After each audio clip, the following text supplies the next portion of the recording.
Kenapa Mbak tega ngelakuin hal kayak gitu sama Ayu? Maafin Mbak Yayu. Mbak cuma disuruh seseorang. Disuruh? Siapa yang nyuruh Mbak buat ngelakuin hal serendah itu? Mundur gak? Apa mundur?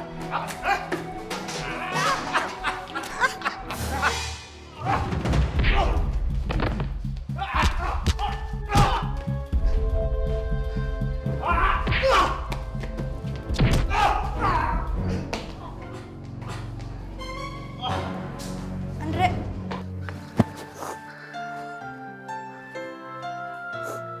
Makasih Andre. Ternyata benar. Ini yang Babe takutin kalau hidupnya dangdut. Nadia, yuk.